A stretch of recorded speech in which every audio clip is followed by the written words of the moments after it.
Allez, tout le monde assis.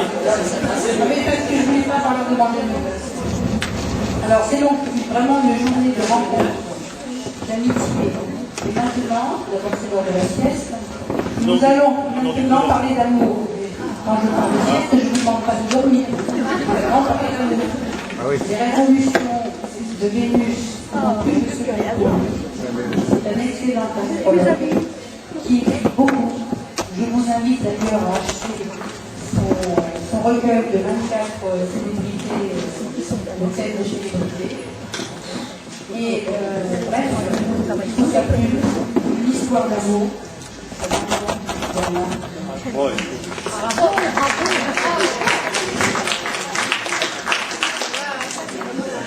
On aurait cru que ça reste de clôture du festival de Cannes. Bon, là, je ne sais pas si je vais pouvoir arriver à émerger de toutes ces feuilles jetées sur la scène. Alors, au départ, il n'était pas prévu que je fasse une intervention comme celle de l'an dernier. Mais bon, ayant, disons, préparé indirectement un colloque avec Jo et bien sûr tous les autres membres qui étaient bien plus actifs que moi, je n'ai pas pu m'empêcher de mettre mon grain de sel et de dire il faut que je fasse un petit quelque chose. Alors, comme toutes ces conférences étaient très sérieuses et passionnantes, je me suis dit, voilà, tiens, c'est un petit moment de détente. Et je crois qu'au moment de détente, il va être consacré par ce qui est la grande affaire de notre vie, aux femmes. Et j'ai pensé, bien sûr, que l'Assemblée serait essentiellement féminine, ça c'est normal, dans l'astrologie contemporaine, et puis, bien sûr, s'intéresse aussi les hommes. Donc, je vais vous parler d'amour. Voilà. Je vais vous parler d'amour romantique et passionnel. Hein? Bon. À travers l'exemple de Marie-Antoinette et d'Axel de Fersen, que vous connaissez. Mais il n'y a pas que ce couple mythique dans l'histoire de l'amour du monde. Il y a bien sûr, on peut penser par exemple au XIXe siècle, à cheval sur le XVIIIe, XIXe siècle, la rencontre passionnée de Bonaparte pour Joséphine de Beauharnais. Hein? On pourrait citer également Victor Hugo et Juliette Drouet, qui est tombée instantanément amoureuse de lui dès qu'elle l'a rencontré. Puis après, il lui a bien prouvé, hein. Vous savez qu'il a beaucoup de tempérament. Bon. Plus près de nous, on pourrait citer le cas d'Édouard VIII d'Angleterre qui a abdiqué pour la duchesse de Windsor. Encore plus près de nous, le petit Nicolas et sa Carla. On nous en parle beaucoup d'ailleurs dans ses conférences de presse. Hein. Bien souvent, hein, il invite à parler pour elle. Et à chaque fois qu'il y a rencontre entre un homme et une femme qui ont laissé leur nom dans la postérité, il y a une révolution de Vénus, de l'un ou de l'autre, parfois les deux, qui est absolument frappante, significative et qui reflète parfaitement l'esprit de la rencontre. Bon. C'est pas forcément une rencontre toujours passionnelle. Si vous prenez le cas par exemple de George Sand et de Frédéric Chopin, ça a commencé à la limite de façon froide, très doucement. Chopin avait un a priori sur George Sand, cette femme qui s'habillait en homme, qui s'occupait de littérature, qui fumait la pipe, etc. Par contre, c'est une rencontre qui va déterminer la production pianistique de Frédéric Chopin. Frédéric Chopin n'aurait pas écrit ses valses, ses mazurkas, ses polonaises si Georges Sand d'un moment ne lui avait pas créé volontairement un cadre de confort, de disponibilité. Il est absolument déchargé de toutes les tâches d'intendance. Il a beaucoup produit un moment. Bien sûr, après, vous savez, moi, l'affaire s'est terminée. Donc, il est intéressant de dresser la révolution de Vénus rétroactivement, si vous voulez, pour voir d'abord si ça correspond aux rencontres importantes de notre vie, aussi, et parce qu'on a trop tendance à ne faire que la révolution solaire. C'est vrai que lorsque le consultant vient chez l'astrologue, en général, c'est classique, le trio, peut-on dire, on dresse la lune progressée pour voir un peu quelle état psychologique du consultant qui vient nous voir, puis après on dresse la révolution solaire pour apprécier les grandes tendances de l'année, et on finit en général avec les grands transits majeurs pour essayer de typer les éléments concrets et de les dater. Mais en dehors de ça, vous avez des petites sœurs oubliées qui sont toutes les révolutions de Mercure à, je dirais, Uranus dans le temps de la vie humaine. Et je pense, personnellement, pour les avoir expérimentées, que les révolutions de Vénus, de Mars, de Jupiter et de Saturne sont les plus intéressantes. Alors, celle de Mars, pourquoi? Parce que très souvent, ce sont des grands tournants professionnels, d'activité. Jupiter, parce que ça correspond souvent à des phases d'épanouissement professionnel, conjugal, amoureux, des bonnes époques dont on a la nostalgie quand nous arrivons dans notre vieillesse. Et puis, je mets ça un petit peu à part, les révolutions de Saturne pour apprécier les grandes phases de maturité psychologique de notre vie. Elles ne sont pas très nombreuses, les révolutions de Saturne, vous les connaissez. Alors, les révolutions de Vénus, pourquoi? Parce que, d'abord, la révolution de Vénus, elle s'inscrit dans un cycle de 224 jours qui s'insère bien dans l'année, dans notre année comme celle du consultant. Et cette révolution de Vénus, elle va rythmer aussi notre évolution affective au fil des rencontres et des retours de notre vie. Bon, j'aurai l'occasion, si vous voulez, d'en parler un petit peu en bilan. Alors, je me suis dit, il faut trouver un exemple concret, simple, percutant. Et comme j'avais quand même pas mal travaillé sur le cas de Marie-Antoinette, je me suis dit, pourquoi pas Marie-Antoinette et Axel de Fersen. Bon. Quand j'ai entrepris cette étude, je ne savais pas ce que j'allais trouver. Mais ce que j'ai vu m'a conforté véritablement, d'abord dans la validité de l'astrologie et vraiment l'intérêt des révolutions de Vénus. Alors, regardons ensemble d'abord le thème de Marie-Antoinette. Bon, je pense que vous le connaissez tous.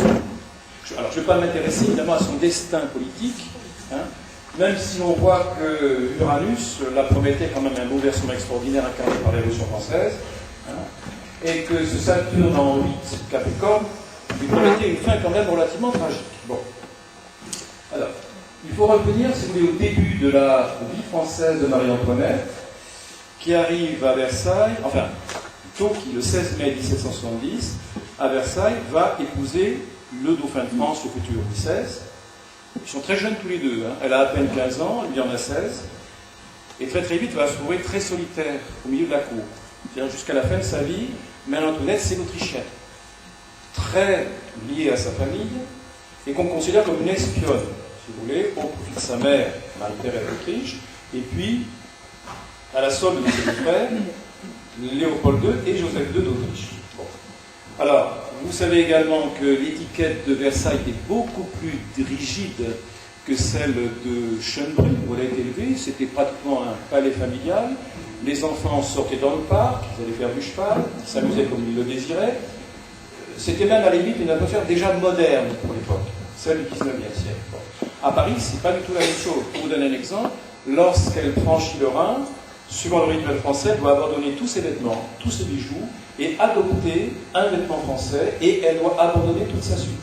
Donc voilà une adolescente de 15 ans, pratiquement orpheline de père et mère, entre guillemets, et qui est livrée finalement à une cour française dont elle maîtrise mal les usages, et elle parle à peine français. Et en face d'elle, elle a comment dirais-je, un grand garçon, un gros garçon, qui est le futur Louis XVI. Savez-vous que Louis XVI était un géant? Il mesurait 1,92 m. la corpulence qu'elle est avec. Ce garçon n'est pas destiné à régner, il est extrêmement maladroit, il est myope, il est empoté, peut-on dire, pour reprendre le langage aujourd'hui. Et puis surtout, il va être incapable d'assumer son devoir conjugal avant 1777 parce que le dauphin, le futur Louis XVI, souffre d'un phimosis. Je suppose que vous savez ce que c'est qu'un phimosis. Bon. Alors, un phimosis, si vous voulez, c'est un rétrécissement du prépuce, vous savez, hein, cette peau qui recouvre et qui protège le gland et qui empêche l'homme d'aller jusqu'au bout de l'acte sexuel. Pourquoi? Parce qu'il éprouve d'immenses douleurs. Donc, à ce moment-là, l'acte sexuel est interrompu et l'homme se retire. Voilà. On sait que Louis XVI a été opéré dans l'année 1776, et en 1777, on sait que le mariage a été véritablement consommé entre le roi et la reine. Bon. Mais en attendant, qu'est-ce qu'il fait? Il évite sa jeune épouse, d'abord parce que lui ne parle pas l'allemand, elle ne parle pas bien le français, il ne sait pas comment s'y prendre avec elle, il est assez sauvage et introverti, et le matin, il préfère aller à la chasse, il la laisse seule à Versailles, au milieu des courtisans et de sa suite. Bon. Et quand on regarde un petit peu le thème de Marie-Antoinette, eh bien, ça ne va pas du tout la satisfaire. Pourquoi? Parce que vous avez quand même un tempérament qui est relativement passionné. Vous avez une belle conjonction sur les Vénus en Scorpion. Hein. Donc c'est quelqu'un qui est porté vers l'amour. Cette conjonction Soleil-Vénus en Scorpion, qui est aussi sexuelle, donc vous verrez que certainement entre Axel de Fersen et Marie-Antoinette, ça n'a pas été platonique, je ne le pense pas, mais je ne pense pas de point historique. Excusez-moi, vous pouvez éloigner un peu le micro parce que oui, ça... excusez-moi, d'accord. Merci. Alors, vous avez un beau triangle d'eau, Soleil-Vénus, Mars en Cancer, Uranus en Poisson. Hein? Alors, comme je dis, un tempérament passionné, hein?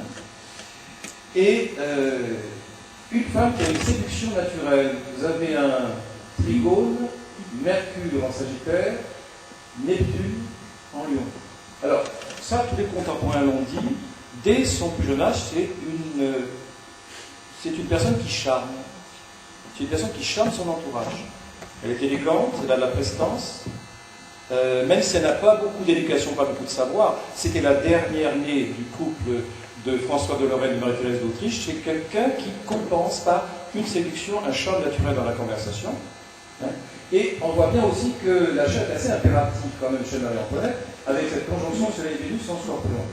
Donc c'est quelqu'un qui erre dans Versailles et qui cherche l'amour d'une certaine façon qu'elle n'a pas avec son mari, même si il l'aime tendrement. Mais c'est un amour, je dirais, un peu popote. Elle veut de la passion. Elle est romantique véritablement dans l'âme.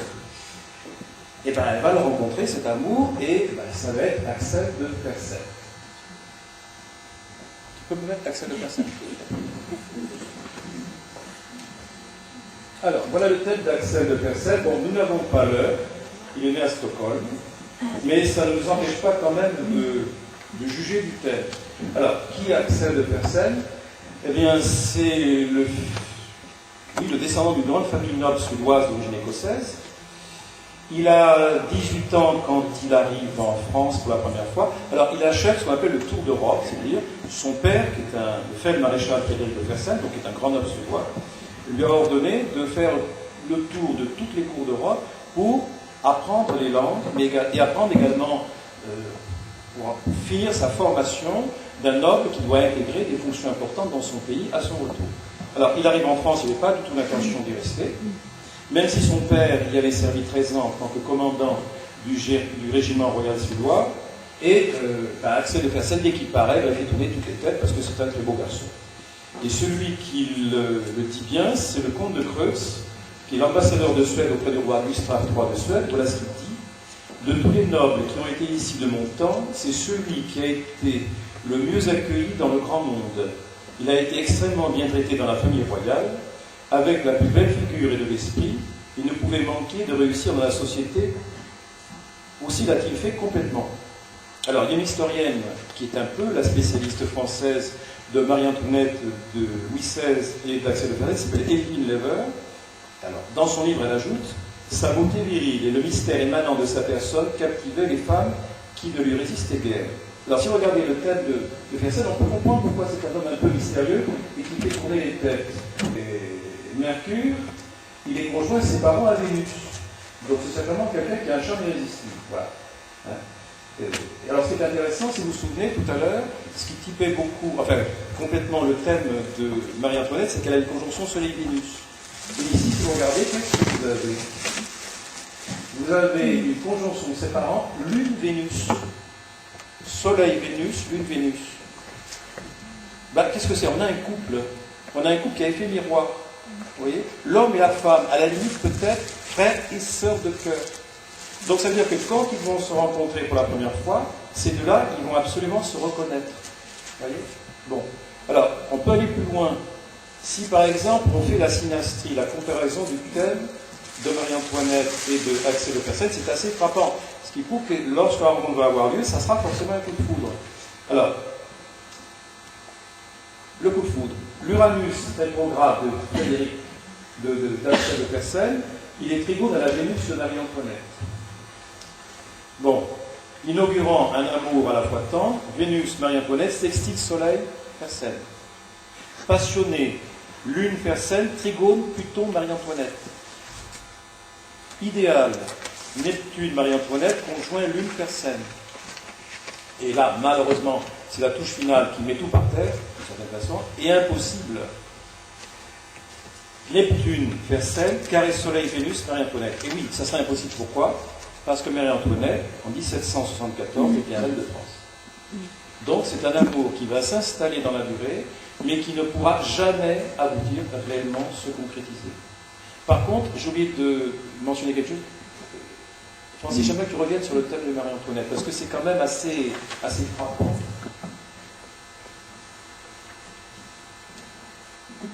Si vous regardez Uranus, Uranus est maître de quoi? Regardez bien. Il est maître modèle de 9. 9, ça symbolise quoi? L'idéal, mais c'est aussi l'étranger. En personne, il est suédois. Alors si vous regardez bien, Uranus, Mars, Soleil, Vénus, l'amour viendra, Vénus, d'un homme Soleil, qui va venir de l'étranger, Uranus, maître moderne de 9, qui va changer le destin, Uranus en 10, et en même temps qui va assouvir l'idéal masculin de Marie-Antoinette qui est puissant, puisqu'on a quand même un Mars qui est encore en 1 en cancer. Or, le cancer, c'est aussi la fusion, c'est l'amour tendre et passionné, vous voyez? Donc, non seulement dans le thème de Marie-Antoinette, il y a sa fin tragique que tout le monde connaît, mais également son destin qui est quand même son destin amoureux. Alors, la rencontre va avoir lieu en 1774, mais au début de 1974, donc il faut prendre en compte d'abord, pour apprécier cette rencontre, la révolution solaire 1773 de Marie-Antoinette. Alors, je l'ai domifié pour Versailles. Hein. Bon, je parle d'une certaine logique, c'est-à-dire que pour moi, c'est ici et maintenant. C'est-à-dire que l'événement, il a lieu là où se trouve le consultant. En 1773, même s'il y a des attaches familiales encore entre Marie-Antoinette et sa famille, puisqu'elle écrit régulièrement à sa mère, sa vie se passe en France à Versailles. Donc pour moi, il était normal de monter la révolution solaire à Versailles en 1773. Alors si on va regarder bien, cette révolution solaire, eh bien, on peut dire qu'elle promet un profond bouleversement sentimental à Marie-Antoinette. Là, pourquoi? Vous avez d'abord un milieu du ciel, vous voyez, un destin qui est étroitement conjoint. Alors, il aurait peut-être fallu la superposer, le natal, le radix avec la révolution solaire, mais enfin bon, je vous donne le détail. Milieu du ciel, destin, très étroitement conjoint, or 42 minutes, hein, c'est très étroit, c'est presque exact, hein, à l'ascendant natal. Donc ça veut dire que le milieu du ciel venant se superposer à l'ascendant natal, vous avez le destin qui vient à Marie-Antoinette. Elle n'a rien provoqué. Hein, c'est personne qui vient devant elle. Hein, il lui tombe dessus d'une certaine façon. Alors, l'ascendant est en balance, signe de Vénus. Alors, analogique 7, septième signe, l'autre, le partenaire qui vient au-devant de vous. Hein, et vous remarquerez que l'ascendant, bon, vous verrez ça dans les actes, l'ascendant de révolution solaire, eh bien, il tombe dans la 5 natale, les sentiments et les amours. Bon, alors qu'est-ce que nous avons d'autre d'important? Nous avons une conjonction quasi exacte, 8 minutes d'ordre, ascendant de nord. Vous voyez? En balance. Donc, on a un destin, on a une réalisation spirituelle qui passe par le couple balance et par l'amour Vénus. Bon. Si on regarde maintenant Jupiter, alors Jupiter c'est l'épanouissement. Jupiter est en Bélier, qui est un signe de passion, il est angulaire, vous voyez, au descendant, donc par rapport à l'autre, conjoint quasi exact, 39 minutes d'or, descendant, maître de Vénus, évidemment, hein, puisque Jupiter il sort du Bélier, il rentre en Bélier, il sort juste des poissons, là il rétrograde dans les poissons, et on sait que Vénus c'est le maître par exaltation des poissons. Vous voyez. Bon, si je regarde la Lune maintenant, la Lune est maître de 10, en Gémeaux. Les Gémeaux, c'est la rencontre, c'est la communication, en 9, d'un étranger, entre Uranus rétrograde, c'est un événement soudain, bien sûr, et Neptune. Neptune, c'est la providence, c'est la chance, d'une certaine façon, venant de 5 en balance natale, vous voyez. Et on retombe toujours dans cette 5 natale, qui est le sentiment, l'amour. Maintenant, si je prends Vénus, maître d'ascendant, il est en 3, proche entourage. Axel de personne, c'est un noble, vous voyez, qui va fréquenter la cour, les courtisans, il va rester à Versailles, il va y vivre pendant un certain temps. Alors, cette Vénus est en 3, Sagittaire, donc analogique 9, l'étranger, hein, et cette Vénus vient de la conjonction Soleil-Vénus en 5 de Marie-Antoinette. Donc oui, il y a beaucoup de recoupements. C'est-à-dire que lorsqu'on interprète une révolution solaire par rapport au natal, c'est un peu comme une histoire policière, on accumule des indices. Et quand les indices vont toujours dans le même sens, il y a une accumulation de sens dans une direction donnée, c'est toujours quelque part la bonne piste. Voyez. Et quant à la part de fortune, elle est en 8. Alors c'est un tournant de vie, hein, puisque c'est en 8. Et elle est sur le point d'entrer en taureau, qui est un signe de Vénus, et évidemment c'est encore lié à l'amour. Donc ça veut dire que je crois que quand même n'importe quel astrologue aurait pu prédire à l'époque à Marie-Antoinette, ou à toute femme qui aurait eu le même thème, que quelque part ça allait bouger dans sa vie amoureuse, et que très certainement ça allait changer son destin. Alors, par ces multiples configurations et connexions de cœur à 10, cette révolution solaire 73 annonce qu'il est déjà inscrit dans le ciel de Marie-Antoinette un destin bouleversé par la rencontre amoureuse avec un étranger, sous les traits d'Axel de Fersen. Alors, la rencontre va avoir lieu le 30 janvier 1774 à Versailles. Mais, si vous voulez, j'avance un peu comme dans le système des poupées russes. Maintenant que j'ai déjà un indice de rencontre amoureuse dans la révolution solaire 73, je vais passer à l'intérieur de cette révolution sur la révolution de Vénus.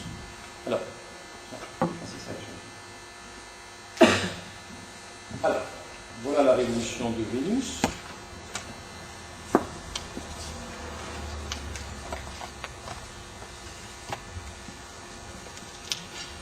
Alors, si vous regardez cette révolution de Vénus, d'ailleurs, je crois qu'il me manque quelque chose, dans les minutes. Alors, vous avez un lieu du ciel en 7 natales. Le lien entre le destin et l'autre, le partenaire. Le descendant, il est en balance. Hein. Et si vous vous souvenez, la balance, c'est encore un signe de Vénus. Hein. Donc on a la rencontre sentimentale, milieu du ciel en 7 natales, descendant en balance, d'une femme sensuelle. Alors, regardez, où est la lune là? Elle est en un taureau. Hein. Alors il ne faut pas oublier que Marie-Antoinette n'a pas consommé encore son mariage avec avec Louis XVI, donc quelque part il y a un manque, il y a une expérience amoureuse. Elle veut expérimenter, si vous voulez, cette partie féminine de son être. Et elle est en présence d'un homme beau, grand, qui a de la prestance, et qui n'a rien à voir avec le côté pâteau, le côté balourd de Louis XVI aussi. Alors, et cette rencontre entre une femme sensuelle, donc l'une en un taureau, et d'un homme viril. Regardez la pointe de 7. La pointe de 7 est entre le soleil et Mars. Elle dépeint bien un homme jeune, si vous voulez, un officier, un militaire. Et le jugement est renforcé par, ce jugement-là est renforcé par les interaspects avec le radix. On peut également, vous avez beaucoup de connexions entre le radix, le thème d'Axel de Fersen, et la révolution de 1773. Bon, par exemple, le milieu du ciel est sextile à la conjonction soleil de Vénus natale de Marie-Antoinette. Pas un hasard, ça. Le milieu du ciel est sextile au soleil de la RS 73. Donc il y a une harmonie entre les deux révolutions solaires. Le Soleil en Balance et trigone à la Lune en Gémeaux de la RS 73. Harmonie du cœur et de l'esprit. Vénus, alors ça signe évidemment le coup de foudre que les deux amoureux vont éprouver l'un envers l'autre. La Vénus de cette condition de Vénus et trigone Uranus, rétrograde natal de Marie-Antoinette. Vous voyez, Vénus, c'est toujours de cette RS, et sextile Soleil de Fersen. Mars est conjoint à la Soleil Vénus natale de Marie-Antoinette. Vous voyez, et donc, la rencontre va avoir lieu, donc je vous l'ai dit, en janvier 1774, mais la rencontre n'aura pas lieu à Versailles, elle va avoir lieu à l'Opéra de Paris. Il y avait une représentation auquel est conviée la famille royale. Alors, ce qui est intéressant, c'est qu'à cette époque, comme au XIXe siècle, beaucoup moins aujourd'hui, la plupart des nobles et des grands bourgeois tiennent leur journal intime. Et bien sûr, oui.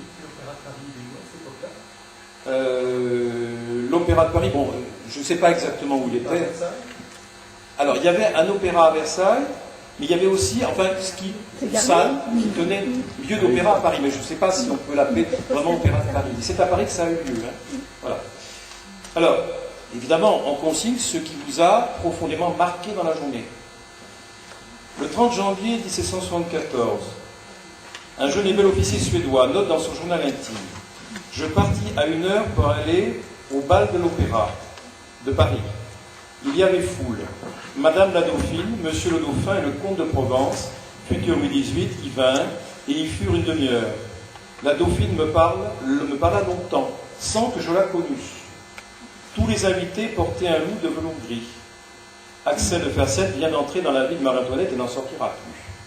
Alors, ce qui est intéressant, c'est que je pense que, abrité derrière le pseudo-anonymat de leur loup gris, de leur loup de velours gris, je pense qu'il y a quand même une espèce d'électricité qui a dû passer, et que quelque part, bon, on n'a pas évidemment le compte-rendu de la conversation, mais je pense qu'il y a eu des signes qui ont dû faire passer l'amour entre les deux. Bon. Alors, le coup de foudre a lieu, et il va durer, et il va s'installer. Alors, il va s'installer d'abord par le fait que Axel de Fersen va rester un certain temps à Versailles.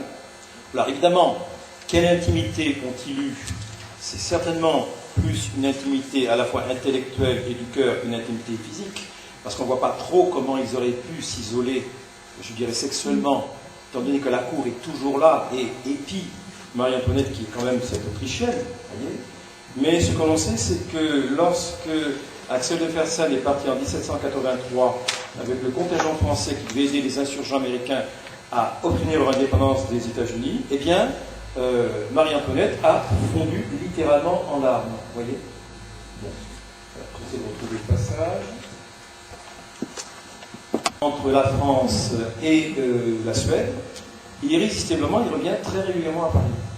Et lorsque la Révolution française va éclater, il va désespérément essayer d'arracher Marie-Antoinette à la tourmente de la terreur.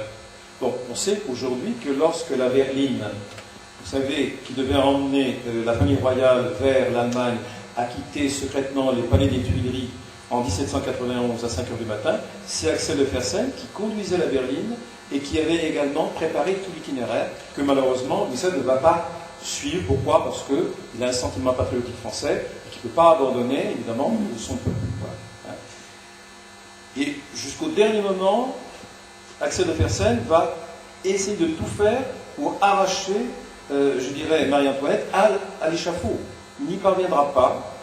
Et à partir de là, la mort dans l'âme, il va rentrer en Suède. Et ce qui est tout à fait symptomatique, c'est que il refusera de se marier et il le dira à son père.